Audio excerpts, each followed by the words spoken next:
All rise.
Please be seated.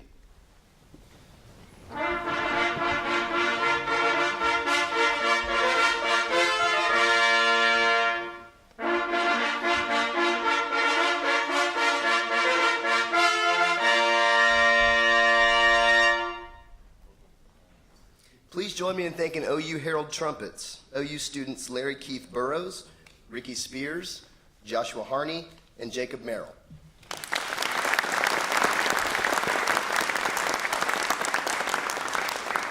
And also a big thank you to OU Faculty Brass Quintet, OU faculty members Jay Wilkinson, Lindsay Jessic, Edlin Matlick, Irv Wagner, Brian Dobbins for providing the processional music today.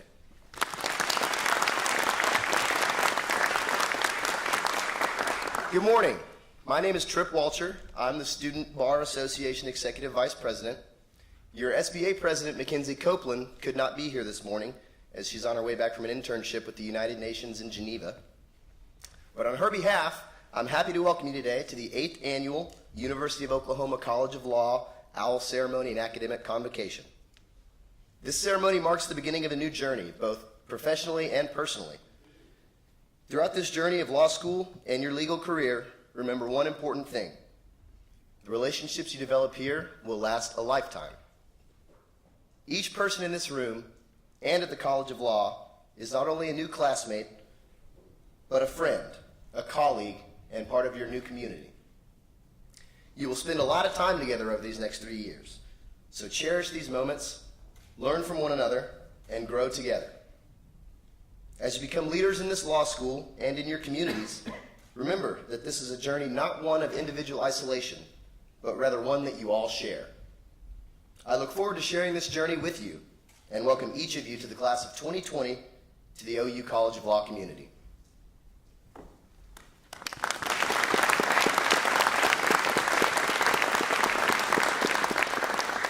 It's with regret that I inform you that President David Bourne couldn't be here with us this morning. However, now to introduce our faculty and JD staff is Associate Dean for Academic Affairs, Associate Director of the Law Center, and Orpha and Maurice Merrill Professor in Law, Brian McCall.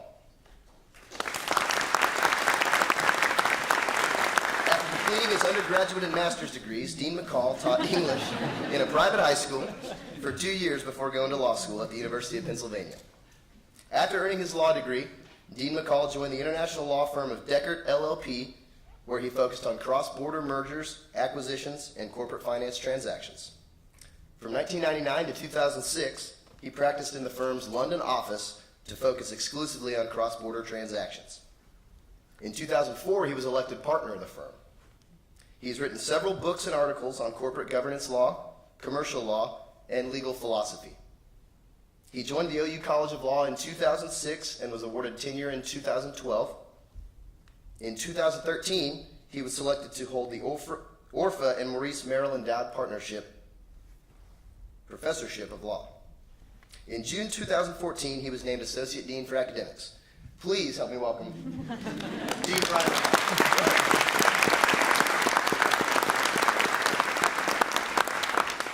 Well, I tried to spare you that introduction, but I guess you didn't get the message. Welcome. It's a pleasure to welcome you again today. It's great to see all of you here and for this important ceremony about which Dean Harris will speak in a few moments. But what I'd like to do is introduce you, at least very briefly, to the people that really make OU Law. OU Law is more than a law school, more than the greatest facilities of any law school in the country. I mean, I think, as you've probably already seen, we have the best facilities, building, technology, I think, of any other law school. But without the people that are here, those things would just be sterile. They would just be things. And it's the people that bring those things to life. And that's what I think is you're going to discover very quickly here, that that's what distinguishes OU Law. It is really a family, a community of people. And that's really important because there's a tendency in our times for law to be thought of just as words, just as text, just as books, big books in a library. And you can have those books, you can have those words, but without people, there is no legal system. We have, thanks to the efforts of Justinian, the emperor, perfectly preserved. You can go to the library and see it, all the laws of the Roman Empire. Great books. There is no legal system because there are no people anymore connected with that. It's just a record of words. And so what makes a legal system and what makes a legal system flourish are the people in that system. And that's why the people here are so important.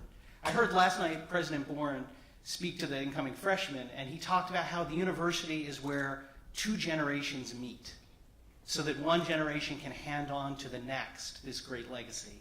And that's what happens in our community here. One generation who have been where you are, have been in these seats as students, some more years ago than others. But we meet you in this place so we can hand on to you the legacy that we learned and that it can then become yours. And so I want to just introduce to you our faculty, the people you'll come to know very well over the next 3 years, not just in the classroom, but throughout the life of the law school. They are an incredibly talented and caring group of people that I'm sure you're going to come to admire, respect, very much over the next few years. We also have with us here many members of our staff who also hold a JD, who've also been through the law school experience that you're starting today and have come back to help support your endeavor here. As it takes many people to make a community thrive. And so we're delighted that all of them can be here with us today. So as I read off each person's name, if you would please stand and be acknowledged. And if we can acknowledge everyone at the end, that would be helpful.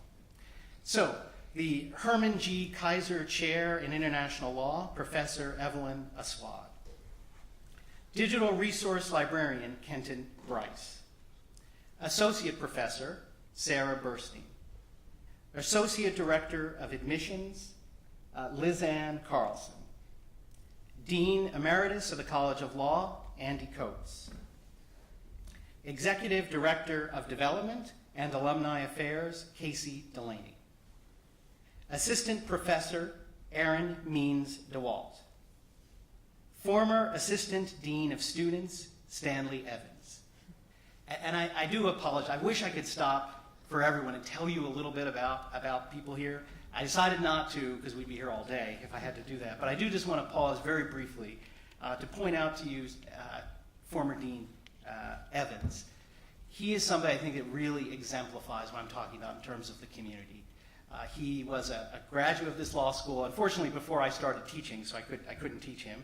But he is such a person of character that I've come to know my time here, that to me he really exemplifies the kind of character and wisdom that we want to have all of our alumni to be, not just knowledgeable in the law. So you'll still see him, he's enjoying his retirement, working at the law school more. So you'll see him around. I'd really encourage you to seek him out because there's a lot you can learn from Dean Evans. So I promise not to break my rule again, but I felt I really needed to do that. Associate Dean, Professor, and Director of the Law Library, Darren Fox. Associate Dean of Research and Scholarship and the Mapco Williams Presidential Professor and Earl Sneed Professor of Law, Kathleen Guzman. Associate Director of Pro Bono and Public Interest Programs and Office of Career Development, Rebecca Hamrin. Dean of the College of Law, Director of the Law Center, and Vice President of the University, Dean Joseph Harris. Associate Director of the Office of Career Development, Alana House. Assistant Professor, Maria Kolar. Hugh Roth, Professor of Law, Peter Kuttner. Associate Professor, Roger Mikulski. Assistant Dean of Experiential Learning, Director of Legal Writing and Assistant Professor of Law, Gail Mullins. Director of the Office of Career Development, Ashley Murphy. Assistant Professor, Daniel Nicholson. Assistant Dean of Students, Scott Hogg. Assistant Professor of Clinical Education, Amy Pepper. Thomas P. Hester, Presidential Professor of Law, Lisa Richter. Visiting Assistant Professor, Assistant Professor Zachary Schmoke. Assistant Professor and Director of Competitions, Connie Smotherman. Former Dean and Professor Emeritus, David Swank. Assistant Professor of Clinical Education, Rebecca Taylor. Please acknowledge and welcome our faculty.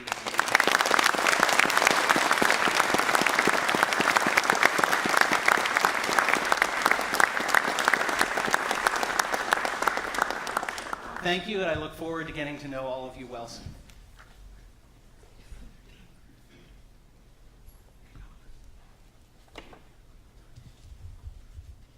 It is now my pleasure to introduce the Dean of the OU College of Law, Joseph Harris, Jr.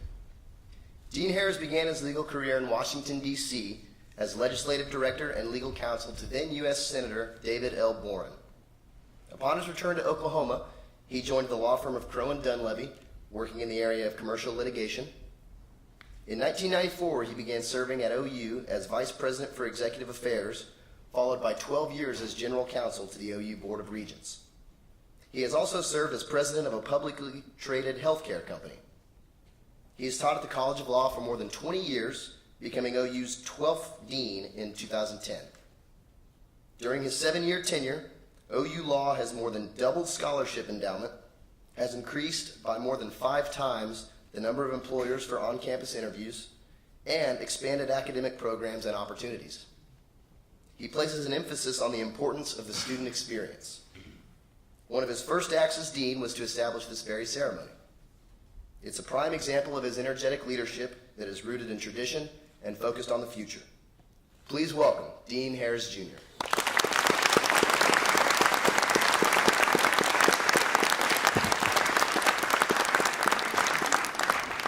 You've come a long way since Oxford. Very well done. I'm now going to introduce Dean McCall. No, we've done that a couple times. President Boren regrets not being able to be here. He is something else. I mentioned it yesterday during orientation, and at 76, he had open heart surgery, and within a few weeks still made graduation. He's been trying to make everything, did a huge convocation last night, has commitments all day, and begged off of this. But he sends his regrets, and will be back here soon. So he'll be back here very soon, but he is doing well. So welcome to the 8th annual OWL ceremony. It is, you're here as a class of 2020, the 108th class to come to the College of Law. And a bit of history is useful because in 1909, the very first dean, Dean Monette, came here to start a law school. And when he came here, for those familiar with the campus, he went to the North Oval. And the North Oval, all there was were two buildings, the Carnegie Building and Old Science Hall and Evans Hall, which had just burned to the ground. And he was asked to start a law school. You can see us now. It's come quite a ways. And here we are gathered, and it's at a unique time. Sort of symbolic of that time. And right now, there are many law schools across the country that are contracting and withering, and we're expanding and flourishing. And we're doing even more so with you all here. It's so great to see you all here. You bring with you so much. We talked about it briefly yesterday, but you're exceptional in so many ways. As Dean Paulk put it so eloquently, we targeted you and brought you in here. In the last 8 classes have just been record classes. And you all come in, and don't mention this to the 2 L's because they were the best last year. But you all come in with a median GPA that's increased over even last year. 3, 5, 6 median GPA. You come from 47 different undergraduate institutions, 44 undergraduate majors, a multitude of states, and we're here at a time when we're not just the greatest place for law school, greatest facility for law school, but we've just added the inasmuch CLC. We're taking on things nobody else is doing, and we're innovating and growing, and we're starting now with this thing called LTC4 certification to make you all the most digitally proficient, soon to be, through 3 years, lawyers in the country. It's a remarkable time with accolades across the board. So we sit here today, and we have lots of things to talk about, but the accolade that certainly we find most meaningful is the continued commitment to helping others, our pro bono hours. This past year we set a record.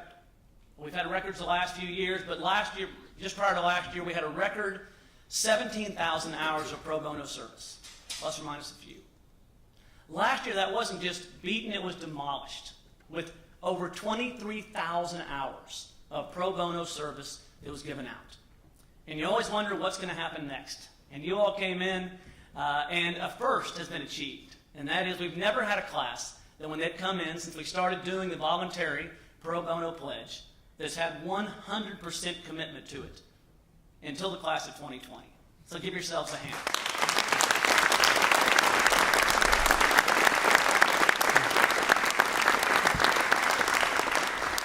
We're so proud of it. We honestly are. And over 64% of you, given 2 options, between 50 hours and 100 hours, picked the greater number. So we can't wait to see what you're going to do, but that's what we care about and who we are, and we enter here with great optimism. All right, so why are we here? Why are we dressed like this, and what are we doing? The answer is you'll only see us this way all together with you 2 times during your career. It really is the literal bookends of your experience in your legal education. Here at Convocation, and then next at graduation. Those are the only times that we're together. And so why did we start this 8 years ago? We borrowed the idea from colleges of medicine that have white coat ceremonies, where physicians about to be trained come in and they are given a white coat, symbolic of their profession. And they take the Hippocratic Oath to first do no harm, and all those that attend to being a doctor. And in thinking about it, being a lawyer is not just as noble as being a physician, not just as important an undertaking, but in so many ways you can impact so many more. And so we thought, why wouldn't we begin your career in the law the right way? We don't wear white coats. That would seem odd and possibly malpractice. So we thought about it, and we thought, why wouldn't we, our white coat in our profession is the Constitution. And it's in that red book that you're provided with today. And there's an oath that you will take. And that oath is tantamount to our Hippocratic Oath. And so this profession, your journey in this noble profession should start the same way.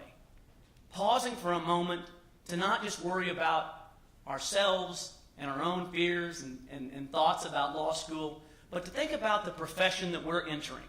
To think about the obligation that we're taking before we read the oath. in what we can actually do and how we can impact the world. Because it is profound in every sense. When you look at our seal behind us, for those of you that don't read Latin, which would include me, when you look at it, the words across there are translated faithful servants of the law. Faithful servants of the law. And that's who we are. And the owl is on there, symbolic of wisdom. Faithful servants of the law, and the owl for wisdom.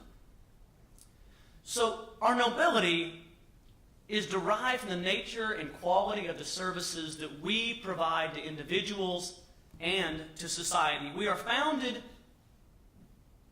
on an idea, not on a common ethnicity or a common race or a common religion.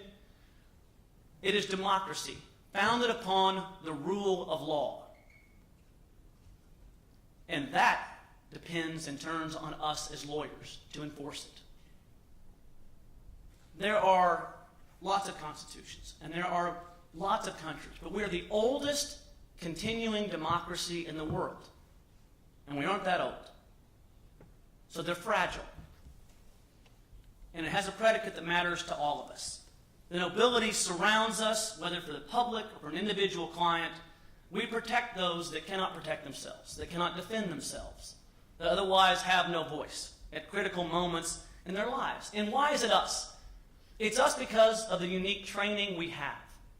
It's because of the way we learn to think like lawyers, how we engage in critical thinking, the way we are the world's ultimate problem solvers. But as you're entering this noble profession, you have to be careful, because there are real threats to you individually and to our profession. They include self-interest and blinders to service that can be very difficult to navigate. There are ethical threats that will confront you almost every single day as you practice law. And you have to be vigilant, because the consequences of failure are traumatic, and not just to you. One of the greatest threats to our profession and to us as a country is a failure of civility. It's a failure of the ability to understand each other and to get along. So today, before immersing yourself in the study of law, take a moment to reflect on what it means to be a lawyer, and why should you choose a path of broader service. Why would you want to do that? Why wouldn't you want to get a great job and do well for yourself? Well, here are a few reasons. Because in my job, you spend a lot of time talking to accomplished individuals that are graduates that have done well in their lives in lots of ways. And no matter what their age, no matter how much they've accomplished in material wealth or otherwise, what they always talk about as being most important to them in their career in the law, whether they practice law or business or education or government in some way, there's one common answer. The greatest joy they've taken, the most meaningful thing to them, is how they're able to help and serve others. It is absolutely the same for every single one of them. That is the greatest treasure. That is the greatest gold. Second is, it matters to the individuals that we serve. They come to us in crisis and in huge opportunity. Whether it's criminal, representing the state, or the federal government, or the individual who's accused, or whether it's on the civil side, they come to us at the most important moment in their lives, and we are all that they have. And it matters to society. Both of the entrances coming in south and north into Coates Hall, and now on the wall of the Inasmuch CLC contain a quote that President Warren brought us, which is it says this: to allow the rights of one person to be violated puts the rights and liberties, puts at risk the rights and liberties of all. As I said, the Constitution alone is defenseless. The words are beautiful and plural, but there are ones that are written a lot better than ours. So does it mean that we're special in some way? Does it mean that ours will last forever? The answer is no. It won't necessarily do so unless it's protected, unless you defend it. And there will always be threats to it. Not sometimes, not once in a generation, but always. There will always, as long as we are a democracy, be threats to it. Take a look at our national history. The big conversation today is over Charlottesville. About a year ago, we were immersed in a conversation also about race. Looking at Ferguson, on all of those that came from there. And you can take any area about constitutional crises or issues that arise, certainly pick areas like individual liberties versus national security, but let's talk about race for a second. It's a great way of looking and thinking about how our Constitution exists to protect us, but does not enforce itself. In fact, one of the stories happened right here at OU Law. When you look at the trajectory of major cases in race, we have faults, and we have to protect against them. Our history of slavery. We interned the Japanese. We had separate but equal as a policy in this country that was okay for races, validated by the Supreme Court. So the trajectory is not perfect. And looking at this law school itself, we had a case that was a predecessor and critical in getting to Brown versus Board of Education to eliminate separate but equal under Plessy. And in that case, we had an applicant to law school in 1946. We have a tribute to her out in the hallway, a couple of them. And Ada Lois Scipio Fisher came here, an African-American woman, and she applied for law school, and she was told she could not come. That it was against the law of the land for her to come to law school at OU Law because she was black. She took the case up and appealed it all the way to the U.S. Supreme Court. She was represented by two individuals, one of those being Thurgood Marshall, later Supreme Court Justice Thurgood Marshall. And as she went through it, she applied for law school in 1946. Finally, 3 years later, after losing at the trial level and appellate level in Oklahoma, she goes to the U.S. Supreme Court, and she is told she can go to law school and still has to endure one more hurdle, because she was then offered a second law school in Oklahoma, which they threw together in the state capitol. But ultimately, she came to law school. But still, she was put in the back of the room with ropes around her, ropes around the place she sat. When you listen to the story, the students that were there knew right from wrong. And the students that were there crossed the rope barrier and sat with her. And then almost 40 years later, she was granted an honorary doctorate from this university and became one of the 7 trustees of this entire university, one of the seven governing board members of this university. And so the story ends well, but it's a rocky story. It's a horrible story aspects of it. And so the point is this, and that is always silence your cell phone.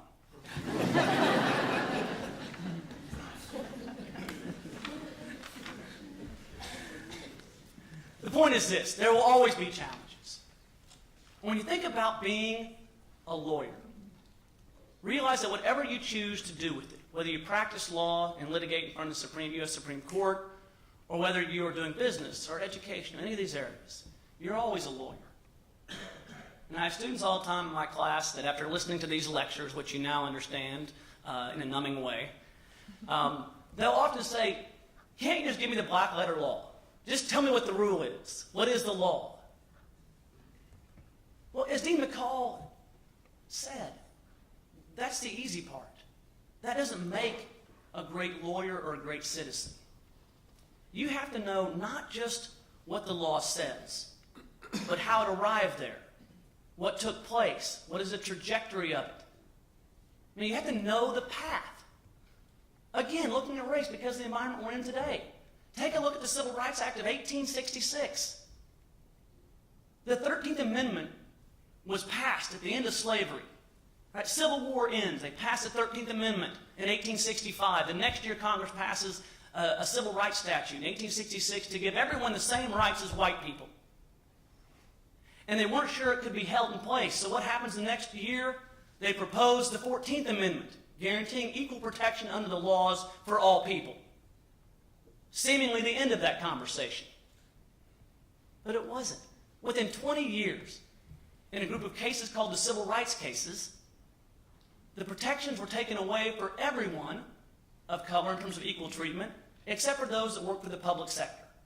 And at that time, it was almost all private sector. And it wasn't remedied until the 1940s and really the 1960s, with the Civil Rights Act of 1964.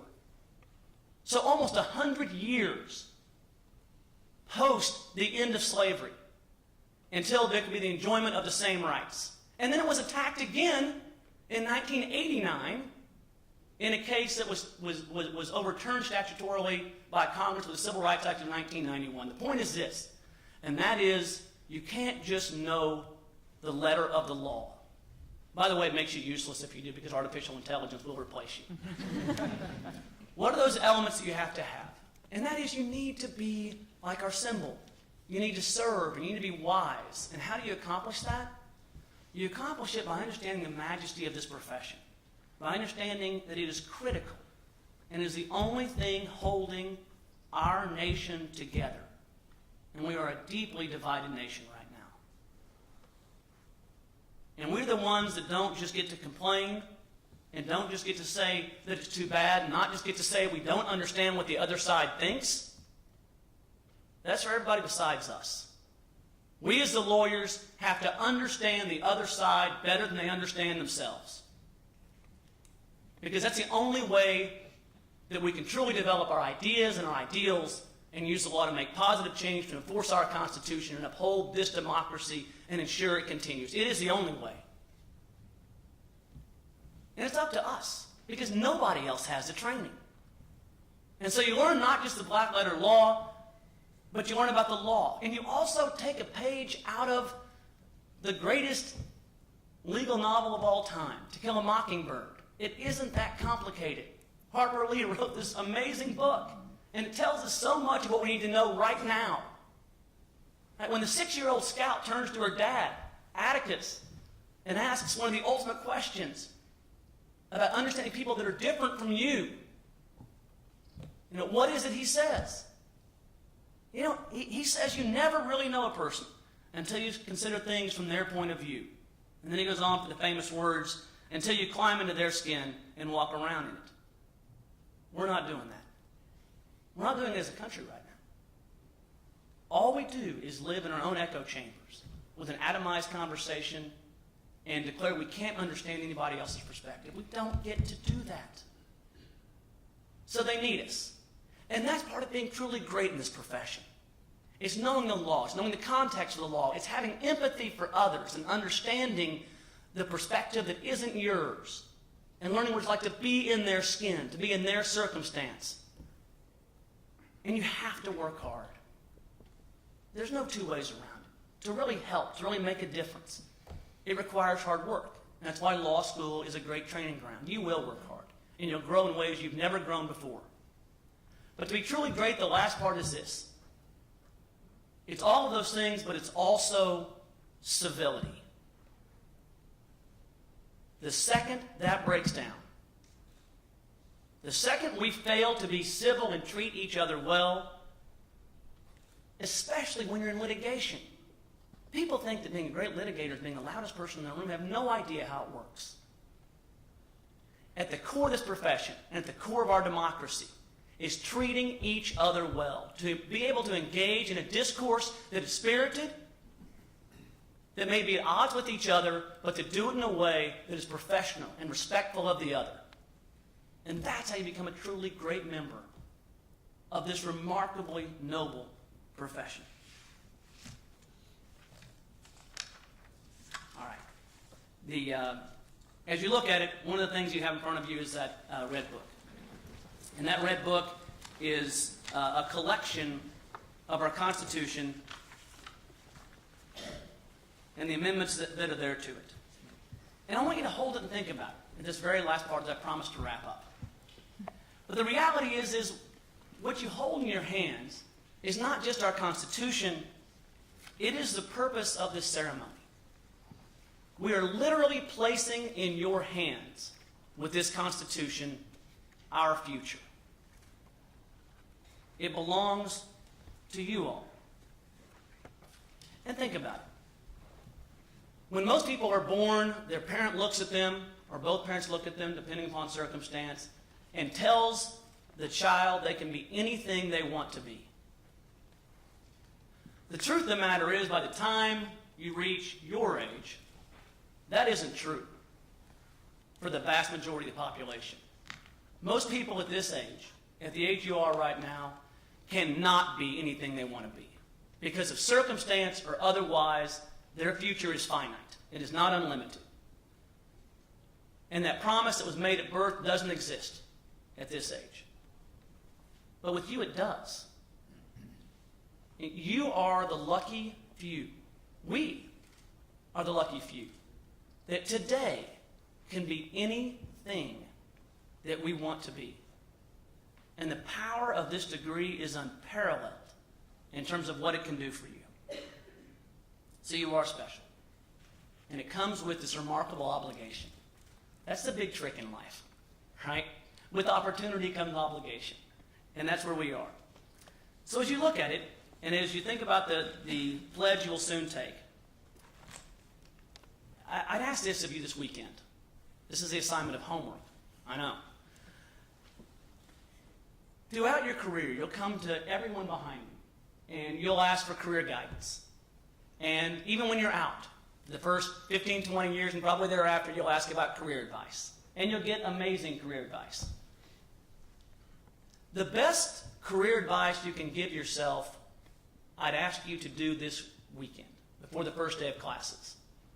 I'd ask that you take this book, and that you open it up to the last page. And it's blank. It's on that very attractive leather-like cover. Okay? And in there, there's space, and you almost certainly don't know what you want to do at this stage with your law degree. For those of you that do, you're super annoying. But most of us don't know what we want to do with it. But you know what we do know? We do know what we want to be. And the best career advice you can take will be from yourself before you start the first day of law school.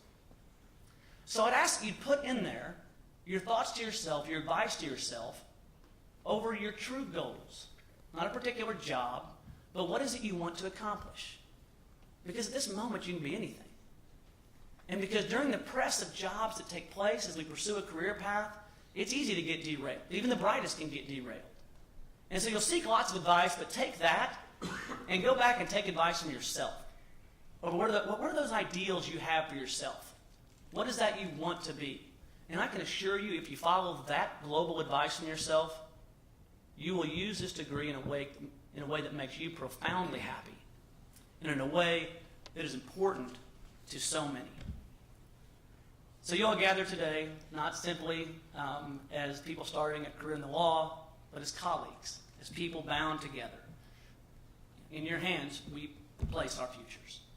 We couldn't be more proud of who you are today and what you're going to be, and we can't wait to see what happens with you all next. Thank you very much.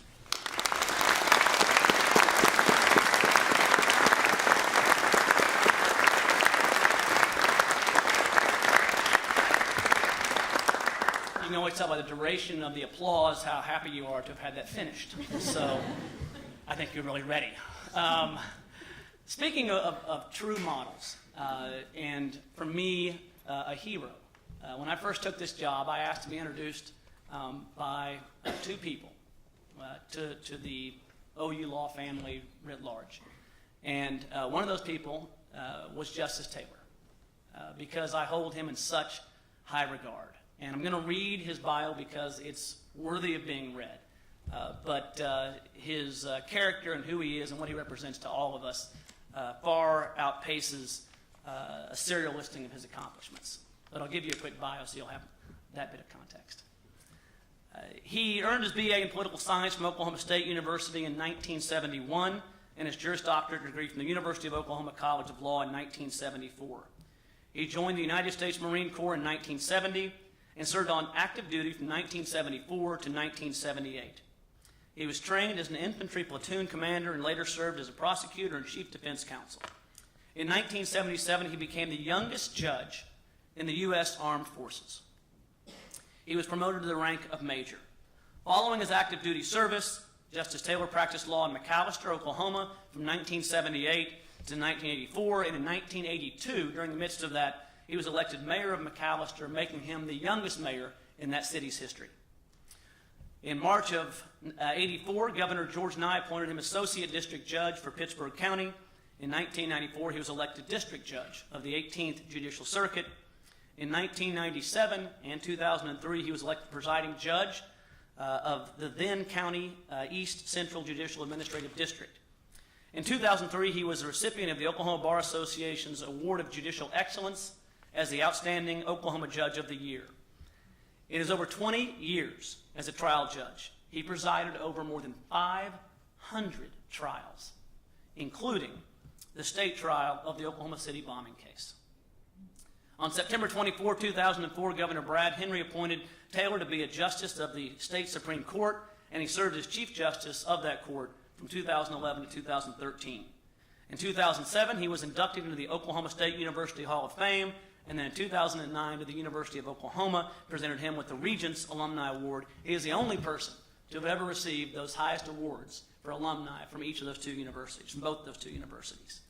In 2009, he was elected into the state's most prestigious organization, which is the Oklahoma Hall of Fame. He is an active member of our College of Law Board of Visitors. He heads up the Peterbaugh Foundation, which has made possible so many of the events and scholarships that we have here at the College of Law. I take his phone call quickly. He's also an active mentor with our students. He's available to our students to help mentor all of the time. And in this past December of 2016, after nearly 33 years of faithful judicial service to the state of Oklahoma, Justice Taylor retired from the Oklahoma Supreme Court. After his retirement, and in recognition of his long public service, the Pittsburgh County Court buildings in McAllister were named the Justice Stephen W. Taylor Courthouse Complex. In recognition of his legacy of resolved dedication to the rule of law, he was inducted into the College of Law's Order of the Owl Hall of Fame this past spring. He is a role model and an excellent person and human being. We're proud to have him as one of ours. Please welcome Justice Stephen Taylor.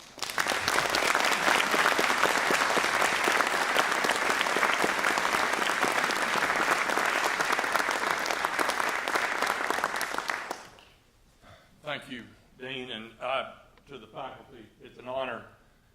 It's an honor to be here, standing in front of the faculty. I told Dean Swank, who was one of my professors this morning, I told him I know that when I was appointed to the Supreme Court of Oklahoma, the faculty at the law school probably all said, "What? Taylor is going on the Supreme Court?" But it's an honor to be here. I love this place. I love the University of Oklahoma College of Law. And the reason I love it is because it wrote my history. Everything that Dean Harris talked about. I've had a good life, and I've loved the life I've had. But it all began here at this law school, teaching me. People ask me, why did you want to become a judge?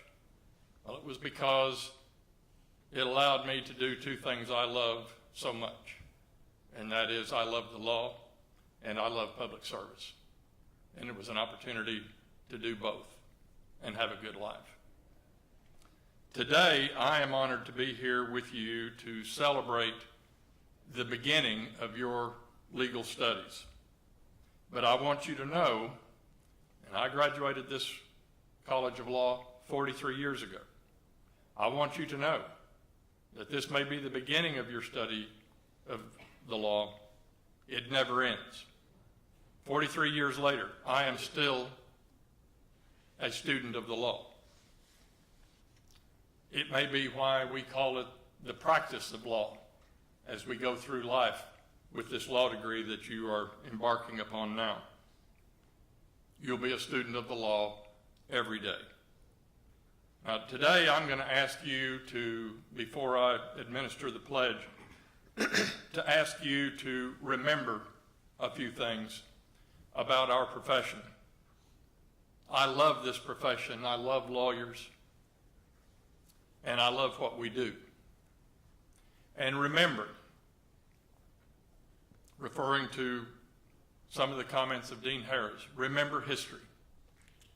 Every great document in the history of this nation, the Declaration of Independence, the Constitution, the Emancipation Proclamation, every great document that we study, lawyers were there. It was the dream and the writing of lawyers. Every advance in social justice, every advance in human rights, every advance in civil rights, lawyers were there in the lead. It was their dream. They made it happen. They were the advocates for those who had no voice. And that's our profession.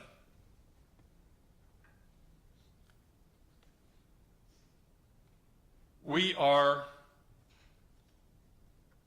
and when you receive this degree and become a member of the bar, you will become a guardian of the rule of law. And you will become an advocate for those who have no voice. And this is about a whole lot more than making money, making a living, having a business. The practice of law is a lot more than making money and being in business.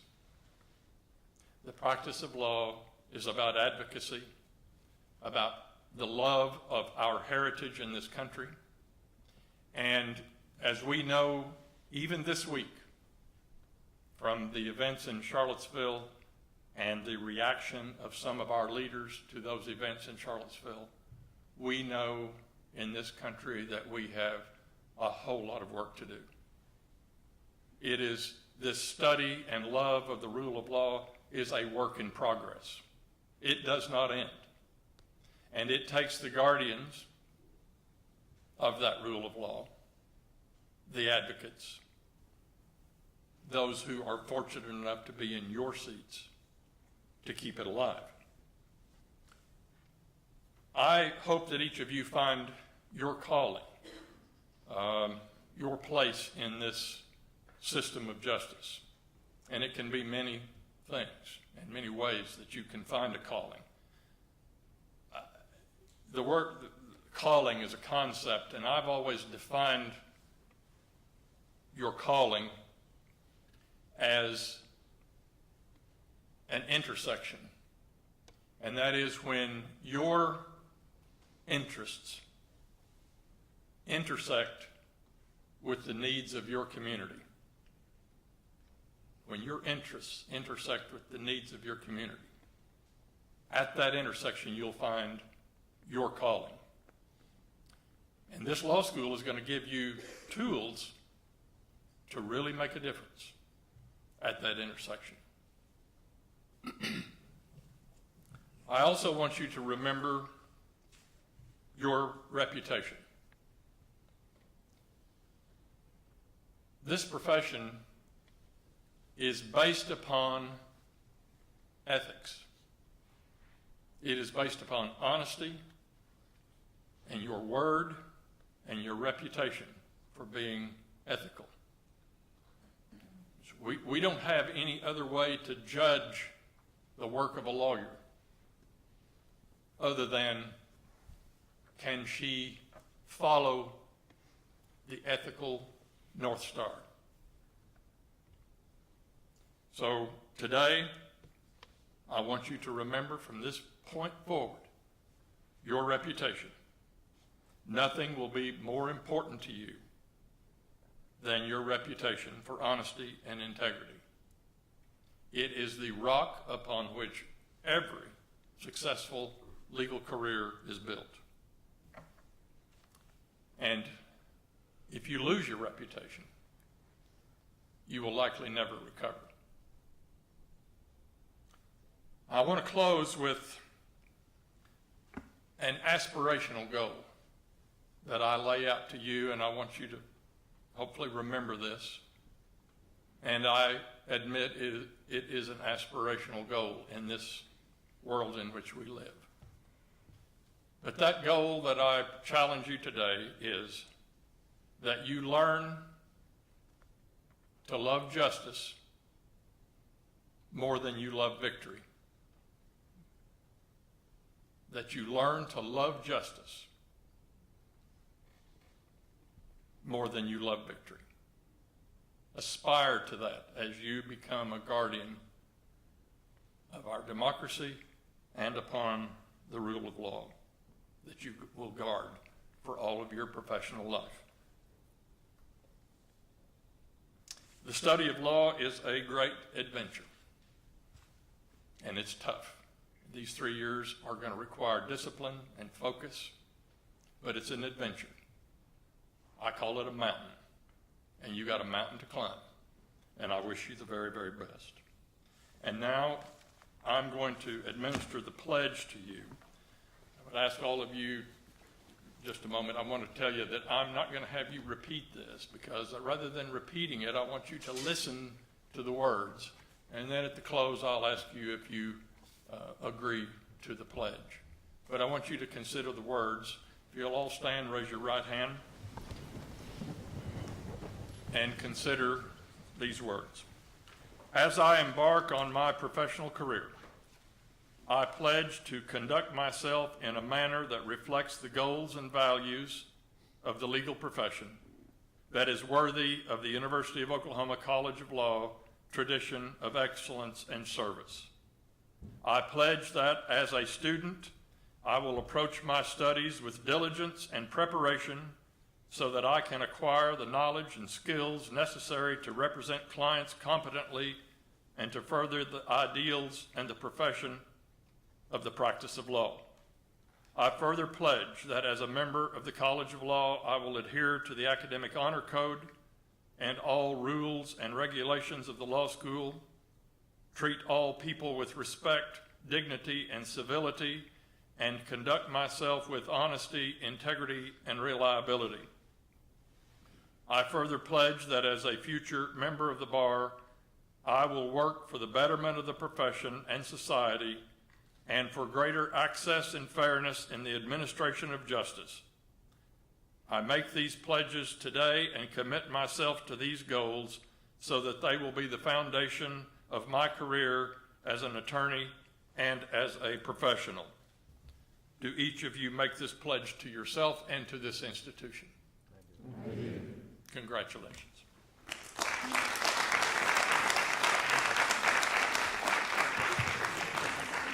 Please be seated. All right, now it's time for the great OU tradition, the singing of our alma mater, the OU chant. Now that we have 44 different undergraduate institutions represented, you may want to look inside your program for that chant. In a minute, we will stand and join us while singing. At the conclusion, we have lunch for everyone in the atrium. So one more lunch for you before we get started on Monday. The chant is led by a third-year student, Gerard D'Amelio. He is a former professional opera singer. He earned his Bachelor's of Music and Bachelor of Arts degrees from Oberlin College in 2012. He graduated with the highest honors in politics. He earned his Master's of Music degree from Westminster Choir College in 2014. Gerard is a bass baritone who has been hailed for his commanding presence and a voice described as thrilling and having stentorian heft. He has professionally collaborated with the Gotham Chamber Opera and Minnesota Opera, among many others. He has received awards from the Metropolitan Opera National Council, the George London Foundation, and the Goethe Listener Foundation. And on top of all of that, he is truly annoying in that he has more AMJURs than any other 2L. He's now a 3L, with 10 AMJURs, or highest grades in the class. So you shouldn't like him. Following graduation, he'll be clerking for Judge David Russell of the U.S. District Court for the Western District of Oklahoma. He has become a friend. Where are you, Gerard? So please welcome Gerard Michael D'Amelio.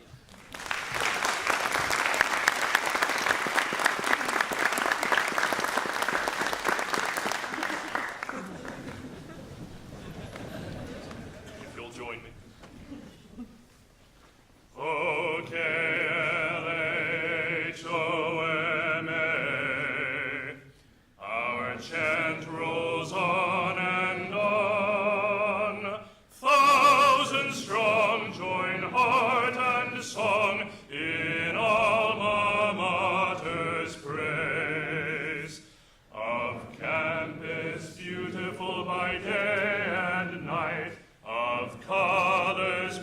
the gleaming red.